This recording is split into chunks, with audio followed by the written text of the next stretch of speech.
아, 우리 지휘자님이 시편 말씀을 계속해서 읽으시는 것 같아요. 찬양 곡을 선택하는 것 보니까 오늘 또 성루라는 것이 나오죠. 우리 예수님의 강한 이름이 성루다. 그것에 달려 피하는 자는 안전하리라. 이런 가사를 보면 우리 지휘자님이 시편 말씀을 계속해서 다음 설교 시편 말씀을 읽고 준비하는 것 같아요. 너무 감사하죠. 우리 박수 한번 하겠습니다. 우리 옆에 분은 인사하겠습니다. 보고 싶었습니다. 인사하겠습니다. 여러분 보고 싶었습니다. 감사합니다. 오후에도 갈게 예배 드리시고 또 수요일날 금요일 또 새벽에도 이제 가을바람이 여러분 솔솔 살랑살랑 불어오죠. 새벽에도 많이 나오셔서 기도에 임써주시면 감사하겠습니다. 터가 무너지면, 이런 제목으로 같이 은혜를 사모하겠습니다. 터가 무너지면, 제가 이 말씀을 계속해서 묵상하는데 1절 말씀하고 3절 말씀이 계속해서 눈에 띄어요. 1절과 3절 말씀이 계속해서 눈에 띄는데 여러분 3절 말씀 다시 한번 읽어보실까요? 우리 3절 말씀 같이 한번 읽겠습니다. 시작. 터가 무너지면 의인이 무엇을 하랴. 아멘. 터가 무너지면 의인이 무엇을 하랴. 여러분, 터가 무너진다 무슨 뜻이죠? 터가 무너진다, 아마 삶의 기반이 무너진다, 그런 의미가 아니겠습니까? 내 삶의 기반이 무너진다. 이제 끝났구나. 혹시 그런 상황이 있었습니까? 내 삶이 이제 끝났구나, 차라리 죽는 것이 낫겠다, 그런 상황이 터가 무너지는 상황, 내 삶의 기반이 무너지는 상황이 아니겠습니까? 오래전에 권사님 아들이 폐암 선고를 받았는데 권사님과 그 아들이 그 자리에서 털썩 주저앉았대요. 그게 바로 터가 무너진다, 그런 상황입니다. 혹은 사업이 완전히 망했을 때도 터가 무너졌다, 그런 상황이 아니겠습니까? 다윗도 오늘 2절 말씀 보시면 아마 그런 생각을 한 것 같아요. 이제는 더 이상 피할 것이 없구나, 이제는 정말 끝이구나. 여러분, 이럴 때 어떻게 해야 되죠? 다윗은 전혀 생각하지 않고 바로 죽게로 피했어요. 죽게로 피했다. 오늘 1절 말씀 우리 같이 한번 읽어보겠습니다. 내가 여호와께 피하였거늘 너희가 내 영혼에게 새같이 내 산으로 도망하라 하면 어찌함인가. 내가 여호와께 피했다 그러죠. 여러분, 생각할 필요 없어요. 예수 믿는 사람들이 무슨 고민하고 무슨 생각합니까? 바로 하나님께 피하면 됩니다. 우리의 성루가 되시고 우리의 피할 바위가 되어주시고 우리의 산성이신 우리 예수님께 바로 피하시면 우리 예수님께서 여러분을 안전하게 보호하여 주실 줄로 믿습니다. 왜 여호와 하나님께 피해야 하는가? 그 이유를 4절, 5절, 6절, 7절에 하나씩 이렇게 말씀하셨죠. 4절 말씀 보시면 하나님께서 우리의 모든 것을 다 살펴보고 계신다는 거예요. 여러분 믿으시죠? 여러분의 모든 사정을 하나님이 다 감찰하고 계셔요. 감찰은 검사가 샅샅이 뒤진다, 그런 뜻이거든요, 단어적으로 보면. 근데 검사도 실수해요. 샅샅이 다 못 뒤져요. 근데 우리 하나님은 샅샅이 완전히 다 보고 계셔요. 그러니까 그런 하나님께 다윗이 피하는 것은 당연하잖아요. 5절 보면 하나님은 의인을 지켜보시고 악한 자를 미워하신다 했어요. 여러분, 의인이라고 하니까 죄가 없는 완전한 의인을 생각하면 안 돼요. 그러면 우리 하나님께 못 피해요. 의인이란 하나님을 의지하는 자를, 악인은 하나님을 의지하지 않고 자기 힘을 의지하는 자. 저와 여러분이 하나님은 의인을 지켜보시고 하나님을 의지하는 그 사람을 지켜보시고 자기 자신을 의지하는 자를 하나님이 망하게 하신다는 거예요. 미워하신다는 거예요. 그런 하나님께 우리가 피할 수 있잖아요. 6절에는 뭐라 했어요? 하나님은 악인에게 그물을 던져 끌어들이듯이 불과 유황과 바람으로 그들을 징계하신다 그랬어요. 그리고 7절에 보니까 하나님은 의로우시기에 의로운 일을 좋아하신다, 그렇게 말씀하셨어요. 여러분이 믿는 하나님은 어떤 하나님이시지요? 그거 알고 믿으세요? 알고 믿어야 돼요. 저는 처음에 그걸 모르고 믿었어요. 도대체 하나님이 어떤 분인지 모르고 그냥 믿었어요. 어머님이 그냥 교회 다니라고 하니까 그냥 무조건 순종하기 위해서 교회 다녔지, 진짜 내가 믿는 하나님이 정말 이런 분이다 하는 것은 신학교 가서야 아는 거예요.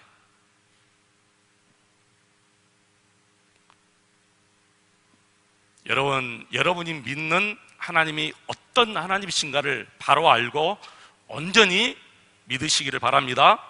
온전히 믿는다는 것은 마음이 나누어지지 않는 상태를 온전하다 그래요. 온 마음을 다해 하나님을 믿는 거예요. 의심하지 않고 하나님을 믿는 거예요. 그리고 여러분, 믿음도 지식적인 믿음을 가지고 있는 사람이 있고요, 삶 속에서 하나님을 경험하면서 하나님을 믿는 그런 믿음을 가지고 있는 성도들이 있어요.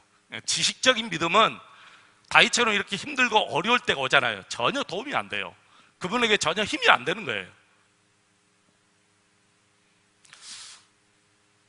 다윗처럼 자신의 생활 속에서 경험되어진 하나님을 믿고, 그래야 힘들고 고통스러울 때 잠시도 생각하지 않고 바로 하나님께 피할 수 있는 그런 믿음을 우리가 갖게 될 줄로 믿습니다.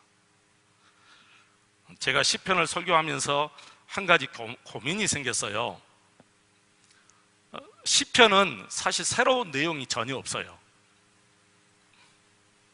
다 같은 말씀이에요. 왜 다 같은 말씀이냐면, 다윗이 가장 힘들고 어려울 때 하나님 앞에 기도하면서 드린 시이기 때문에 내용이 별반 다르지 않습니다. 다 비슷비슷해요. 이럴 때 여러분 무슨 말을 하겠습니까? 할 말이 없어요. 하나님을 믿으라. 살아계신 하나님을 믿으라. 하나님을 의지해라. 하나님만 바라보고 살아라. 인내하면서 하나님만 바라보면 하나님께서 반드시 시온의 대로를 열어줄 것이다. 이런 말 외에는 우리가 할 수가 없잖아요. 여러분 같으면 무슨 말을 하겠어요? 시편을 통해서 우리가 들을 수 있는 말이 바로 그거거든요. 다윗이 우리에게 그걸 얘기하거든요. 자기가 다시 하나님을 체험해 보았기 때문에 그 체험해 본 하나님을 우리에게 증거하는 거예요. 여러분이 다 하는 내용이에요. 그런데 여러분 쉽게 믿어집니까? 다 아는 내용이지만 정말 쉽게 믿어지면서 하나님을 찬양하고 이렇게 힘들고 어려울 때 정말 하나님 앞에 감사가 쉽게 나옵니까? 아니면 1절 말씀처럼 하나님께 피했음에도 불구하고 야, 빨리 도망가. 다른 방법을 좀 찾아봐. 이럴 때, 이렇게 힘들고 어려울 때 정말 그렇게 할 일 없이 기도만 하고 있을 거야? 그렇게 다윗에게 얘기하는 사람이 있었거든요. 여러분 1절 말씀 같이 한번 보겠습니다. 1절, 내가 여호와께 피하였거늘 너희가 내 영혼에게 새같이 내 산으로 도망하라 하면 어찌함인가? 하나님만 의지하고 있을 거야? 할 일 없이 그렇게 기도만 하고 있을 거야? 그 말이거든요. 이것이 다윗의 주변의 사람일 수도 있고요, 혹은 다윗의 내면의 소리일 수도 있어요. 다윗 자신이 자신에게 그렇게 얘기할 수도 있는 거예요. 아니면 주위 사람들이 다윗에게 그렇게 얘기할 수도 있습니다. 여러분, 누구든지요, 터가 무너지는 경험이 되면 정말 빨리 피하고 싶어요. 모든 것을 포기하고 싶어요. 아니면 어떤 다른 사람에게 누명을 씌워서라도 그 자리에서 피하고 싶은 마음이 있어요. 아니면 거짓말을 해서라도 그 위기를 벗어나고 싶을 때가 분명히 있습니다. 우선은 살고 보자 하는 생각을 누구나 하게 됩니다. 나중에는 정말 안 되잖아요. 그러면 에이, 죽어버리자, 그런 생각도 가질 수가 있습니다. 이런 상황에서 여러분, 이 말씀이 여러분 귀에 들어오십니까? 성경의 모든 말씀이 다 그렇습니다만 시편 말씀은 유독이나 지식을 얻기 위해서 읽는다거나 혹은 설교를 전달하기 위해서 읽어서는 정말 안 되는 말씀이에요. 이 시편 말씀은 우리 생활 속 구석구석에서 실제로 일어나는 말씀이기 때문에 이 말씀이 우리 삶 속에서 실제로 하나님이 체험되어져야 돼요. 하나님이 체험되어지는 하나님이 믿어져야 돼요. 지난 주일날 설교를 마치고 오후에 집에 갔더니 우리 딸이 하는 말이, 아빠 시편을 계속 설교하실 거예요. 그래요. 그래서 그 말 듣자마자 저도 목사 28년을째인데 눈치가 없겠어요. 아, 이놈이 벌써 시편에 대한 지루함을 느꼈구나, 그런 생각이 확 들더라고요. 그러면서 우리 성도들도 정말 그럴까, 그런 생각이 들었어요. 근데 우리 딸은 지루할 수도 있어요. 왜 그러냐면은 치열한 삶의 현장에서 살아보지 않았기 때문에. 근데 저와 여러분처럼 이 치열한 삶의 전투에서 살아본 성도들은 성경 말씀이, 이 시편 말씀이 가면 갈수록 더 은혜가 생겨요. 저도 그래요. 그러면서 정말 다윗처럼 살아야 되겠다, 아무것도 보지 않고 하나님만 바라보고 나가야 되겠다, 하나님만 믿어야 되겠다, 그런 마음이 생기는 거예요. 그러면서 내가 너 왜 물어봤어? 그렇게 안 물어봤어요. 물어볼 필요 없잖아요. 내가 아는데. 그러면서 내가 말했어요. 시편 1권까지는 계속 갈 거야. 1권이 몇 권까지가, 몇 편이 1권인 줄 아세요? 41편 말씀까지가 1권이에요. 저 아이는 지루해도 41편까지는 들어야 될 거예요. 근데 여러분은 분명히 안 지루할 거예요. 우리가 어떻게 살아왔습니까, 여러분? 얼마나 힘들게 살아갑니까? 여러분 자녀들 때문에 얼마나 힘듭니까, 여러분? 혹시 남편 때문에 얼마나 힘듭니까? 시편 말씀은 새로운 말씀이 없습니다. 정말 지루할이 많지 계속해서 반복되는 말씀이 하나님께 피하라, 하나님만 바라보라, 하나님만 의지하라. 제가 목사 초년 때는 사실 설교를 준비하기 위해서 어떤 새로운 것을 많이 준비하려고 노력했어요. 아주 극적인 것, 혹은 아니면 감동적인 것, 아니면 굉장히 지식적인 것, 이런 것들을 준비하려고 많이 했는데 내가 시편을 설교하면서 정말 그것이 헛된 것이구나 하는 것을 제가 깨달았어요. 무엇인가 새로운 지식을 얻으려면 시편은 너무너무 답답한 성경 말씀이에요. 여러분이 시편을 읽으면서 어떤 새로운 것을 발견하려면 시편 읽어서는 안 돼요. 전혀 새로운 걸 발견할 수 없어요. 처음부터 끝까지가 다 하나님만 바라보라는 거예요. 하나님만 의지하라는 거예요.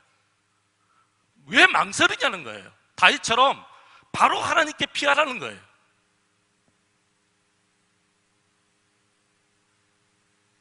저는 죄송하게도 한 번도 시편을 읽으면서 지루하다 하는 것을 느껴본 적이 없습니다. 시편 23편은 수천 번, 수만 번을 읽었지만 한 번도 지루한 적을 못 느꼈어요. 읽을 때마다 은혜고 읽을 때마다 새로워져요. 어쩌면 하나님의 말씀이 이래처럼 꿀송이처럼 달까? 정말 다윗이 존경스럽고 다윗처럼 하나님과 그렇게 친밀히 살고 싶어요. 시편은 결론이 너무나 뻔합니다. 어떤 일이 있어도 하나님을 믿으라. 여러분 믿으시죠? 어떤 일이 있어도 하나님만 믿으시기를 축원합니다. 여러분 가정에 어떤 상황이 오도 바로 하나님께 피하시기 바랍니다. 하나님께서 길을 열어주시는데요, 그냥 길이 아니에요. 시온의 대로를 열어주시게요. 대로. 저 시골의 골목길이 아니라 저 목포 백년대로처럼 8차선인가요? 10차선인가요? 백년도로 10차선처럼 쭉 시온의 대로로 열어주십니다. 제가 이 말씀을 묵상하다가 깊이 깨달았습니다. 새로운 지식을 아는 것보다 이미 알고 있는 이 진리의 말씀을 우리가 누리고 사는 것이 더 중요하구나 하는 것을 알았어요. 사랑하는 성도 여러분, 우리가 알고 있는 것 누리고 사셔야 돼요. 여러분이 믿고 있는 하나님, 그 하나님을 누리고 살아야 돼요.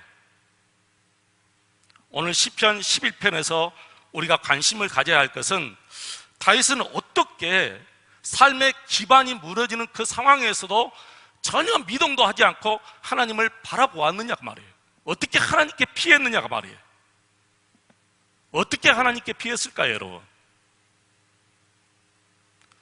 여러분, 사람이 태어날 때부터 하나님이 확실하게 믿어지는 사람이 있고 안 믿어지는 사람이 있을까요? 어떤 아이가 말을 배우고 가장 먼저 하나님 믿습니다, 하나님 찬양합니다, 아무리 힘들고 어려도 하나님을 믿겠습니다, 그렇게 태어난 사람이 어디가 있겠어요? 물론 믿음은 하나님이 주십니다. 모든 믿음은 하나님이 주셔요. 그렇지만 우리가 할 일이 있습니다. 우리가 할 일은 다윗처럼 하나님만 바라보는 거예요. 하나님께 피하는 거예요. 그것도 하지 않고 우리가 믿음을 가질 수 있다고 생각하세요? 아니에요. 그 일은 우리가 해야 될 일이에요. 하나님만 바라보는 일, 하나님께 피하고 하나님께 기도하는 일은 저와 여러분이 마지막까지 해야 될 줄로 믿습니다. 이것 때문에 다윗이 삶의 기반이 무너지는 그 상황에서도 흔들리지 않고 하나님을 바라보시는 믿음을 가지게 된 거예요. 조지 물러 목사님이 쓰신 조지 물러의 기도책을 여러분 읽어보셨어요? 고전이지요. 조지 물러의 기도, 아주 유명한 책입니다. 아주 제가 고등학교 때 나온 책이에요. 그러니까 얼마나 오래됐습니까? 그 책을 읽어보면 새로운 내용이 없어요. 이렇게 해서 응답받았다, 저렇게 해서 응답받았다, 이렇게 기도해서 응답받았다, 이렇게 기도해서 응답받았다. 첫 페이지부터 마지막까지가 다 그것밖에 없어요. 그런데 그 책이 엄청나게 팔렸어요. 놀라웠죠? 처음 읽을 때는 지루해서 혼났어요, 저도. 그런데 두 번째 읽을 때부터 그 말씀이 눈에 들어오기 시작하는데 그때 은혜 받기 시작한 거예요. 아, 이게 기도의 능력이구나.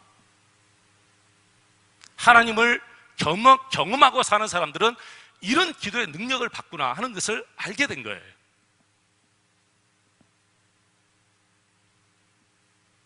몇 번을 읽어도 은혜 받는 사람이 있는가 하면 한 번 읽어도 지루한 사람이 있어요. 여러분, 왜 그러겠어요? 책의 내용이 바꿔져서 그럴까요? 아니에요.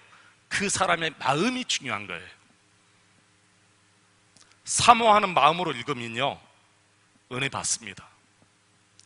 아무 문제가 없는 상태에서 읽으면 지루합니다. 저처럼 이게 뭐야? 그래요. 그런데 힘들고 어려울 때 읽으잖아요. 그러면 그때부터 그 말이 눈에 들어오기 시작해요. 눈에 들어오는데 이 활자가 진짜 큰 수박덩이처럼 들어오기 시작해요. 그러니까 환난 속에 있는 사람과 아주 형통한 중에 하나님의 말씀을 듣는 사람의 마음이 진짜 다른 거예요. 하나님의 말씀이 믿어지면 누가 뭐라 해도 그 길을 담대하게 갑니다. 찬송 부르면서, 정말 노래 부르면서 담대하게 갈 수밖에 없어요. 여러분, 아는 길을 가는 마음 아시지요? 아는 길과 모르고 가는 길은 천지의 차이예요. 내가 아는 길을 가면 가다가 혹시 길이 막혀도 이건 뭐지? 그리고 돌아서 가면 돼요. 전혀 당황하지 않아요. 내가 아는 길을 가니까. 가다가 어떤 큰 빌딩이 생겨가지고 길이 없어요. 생겼나 보다, 그렇게 생각하고 다시 돌아서서 가든 이리 가든 저리 가든 내가 아는 길이니까 그냥 쉽게 가요. 전혀 당황이 안 돼요. 여유가 생겨요. 근데 모르고 가는 길은 정말 힘들어요. 당황해요. 그리고 여유가 없어요. 마음이 불안하기 시작해요. 하나님을 믿는 것이 꼭 이와 같아요. 정말 하나님을 믿고 가는 사람과 하나님의 말씀을 한 귀로 듣고 그냥 흘러버리고 가는 사람은 삶 속에서 이렇게 다르다니까요. 힘들고 어려운 태산 같은 일이 앞에 딱 닥쳐도 당황이 안 돼요. 여유가 생겨요. 하나님이 하실 거야. 나는 하나님을 믿어. 끝까지 인내할 거야. 하나님만 바라보고 살 거야. 그런데 하나님이 믿어지지 않는 사람은 당황하기 시작하죠. 금방 보면 알아요, 여러분. 자신도 알고 다른 사람도 알게 됩니다. 아, 저분이 정말 예수로 사는 성도인지 아닌지 알 수가 있습니다. 아들 폐암 선고 받았다 하는 권사님이 아들과 함께 그 자리에서 털썩 주저앉았어요. 삶이 무너지는 그런 경험을 했어요. 그리고 일어났어요. 아들은 돌아갔지만, 하나님의 나라에 갔지만 일어나셔요. 남편이 치매에 걸렸어요. 딸 2명, 아들 1명인데 큰딸이 또 아버지처럼 고등학교 때부터 치매 증상이 일어났어요. 남편은 고등학교 선생님이었어요. 목포고등학교 선생 시절에 치매기가 왔는데 결국에는 일찍 은퇴하고 지금도 20년 넘게 치매 간호를 해요. 권사님 한 분이. 이 권사님의 삶의 기반이 완전히 다 무너졌잖아요. 큰딸이 결국에는 치매기가 있어서 또 죽었어요.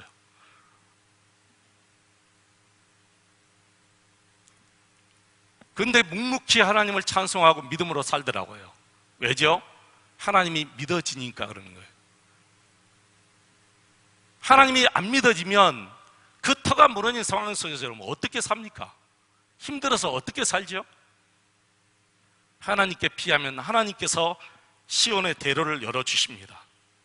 하나님을 믿는 사람이 가는 길과 하나님이 믿어지지 않는 사람이 가는 길이 이렇게 달라요, 여러분. 일제시대 나라가 어두워졌잖아요. 우리나라가 완전히 터가 무너졌잖아요.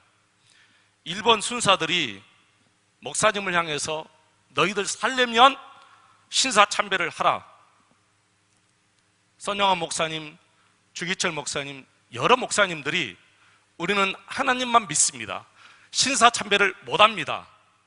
그래서 감옥에 들어가서 엄청난 고초를 당했습니다. 1948년 10월 19일 여수 순천 반란 사건 때 큰아들 동인군과 작은아들 동신군을 잃었습니다.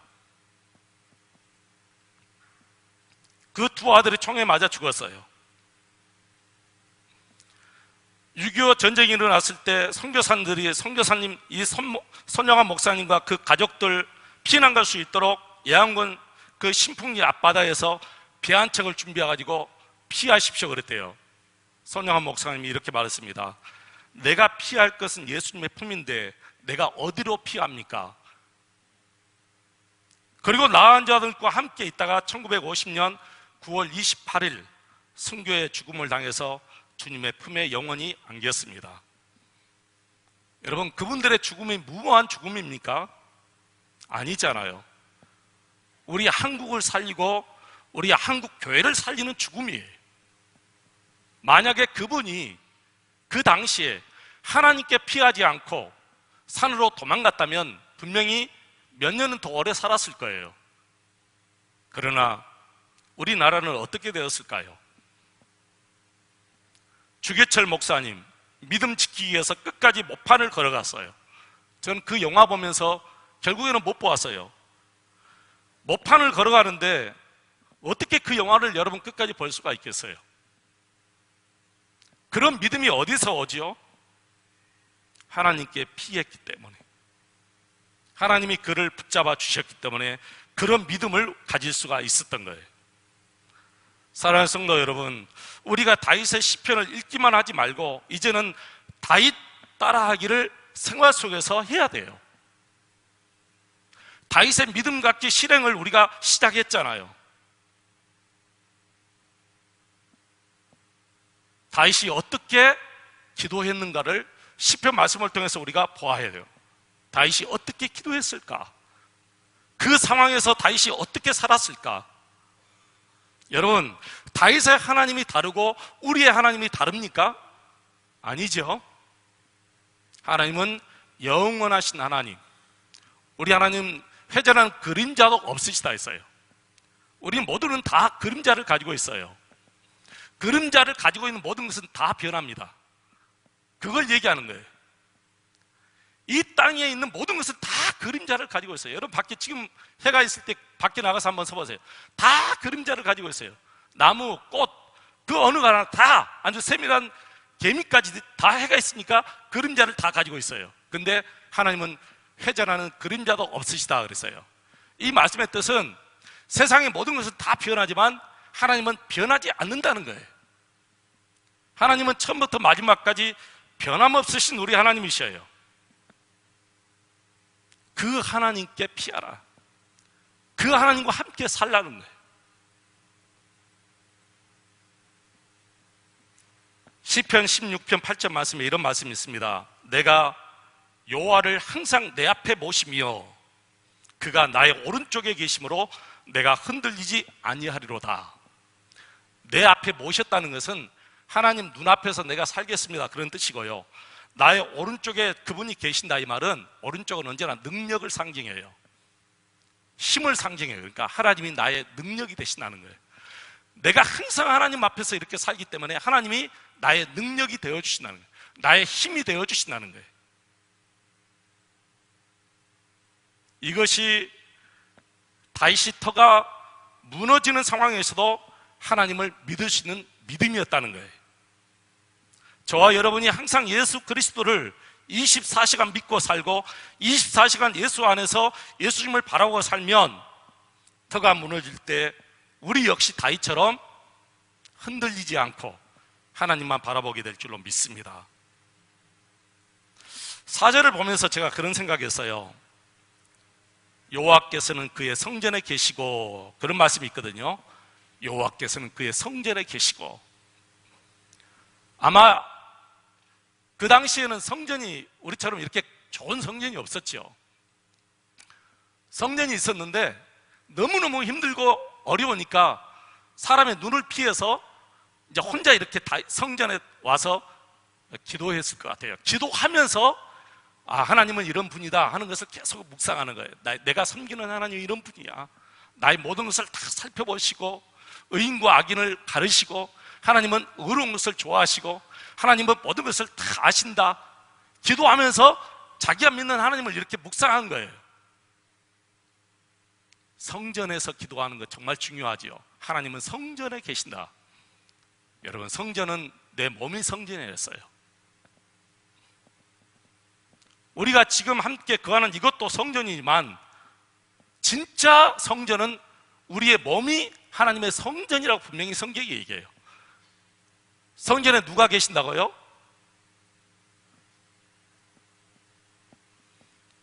성전에 누가 계시죠? 예수님이 계신다. 예수님이. 내 몸에 예수님이 계시는 거예요. 내 안에 예수님이 계시는 거예요. 이게 실제로 믿어져야 돼요.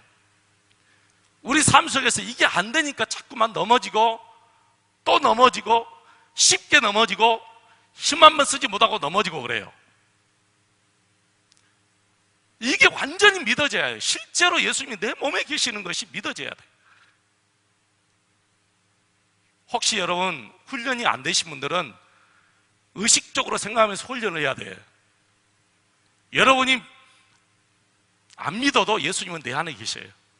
믿고 살아야 되잖아요. 여러분이 의식하지 않아도 여러분 안에 예수님이 계셔요. 저는 우리 집에서 내 집사람을 한 번도 의식하지 않아요. 저 사람 있을까 없을까 의식하지 않아요. 의식하지 않아도 항상 있다는 것을 알아요. 왜 그러죠? 오래 살다 보니까 그래요. 근데 결혼할 때는 의식이 돼요. 집에 가면 바로 집사람 있는가 없는가 의식이 되고 옆에 있는가 없는가 의식이 돼요. 근데 지금은 너무 오래 살다 보니까, 같이 너무 오래 살다 보니까 전혀 의식이 안 돼요. 여러분, 예수님과 몇 년 사셨어요? 30년, 40년 사신 분들은 이제는 예수님 의식하지 않아도 예수님이 언제나 나와 함께 하신다는 것을 알고 그렇게 살아야 돼요. 예수님과 10년 산 것처럼, 예수님과 5년 산 것처럼, 예수님과 1년 산 것처럼 늘 예수님 의식하면 안 되잖아요. 이제는 의식하지 않아도 언제나 예수님은 내 안에 함께 계신다는 것을 알고 이제 자동적으로 예수님 찾고 예수님 의지하고 예수님 바라보는 그런 믿음을 우리가 가져야 될 줄로 믿습니다. 혹시 여러분 터가 무너지는 그런 경험을 해보신 적이 있습니까? 혹은 지금 그런 어려움에 처한 분이 계십니까? 두려움이 있습니까? 여러분 두려워하지 마시기 바랍니다. 여러분 가정의 주인은 여러분이 아니고 하나님이셔요. 여러분 자녀들의 부모는 여러분이 아니고 하나님이 여러분 자녀들의 부모예요. 여러분은 잠시 그 아이들 하나님이 여러분에 맡긴 거니까 아무것도 염려하지 말고 하나님께 맡기시기를 축원합니다. 두려워하지도 마시기를 바랍니다. 터가 무너지는 것 같은 일이 일어나도 절대로 여러분 흔들리지 마시기를 바랍니다.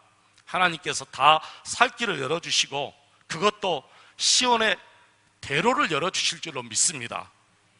우리가 할 일은 내 안에 계시는 예수님을 언제나 바라보고 늘 같은 말이에요. 하나님만 믿고 순수하게 하나님만 의지하는 저와 여러분 되시기를 축원합니다. 우리 함께 기도하십시다.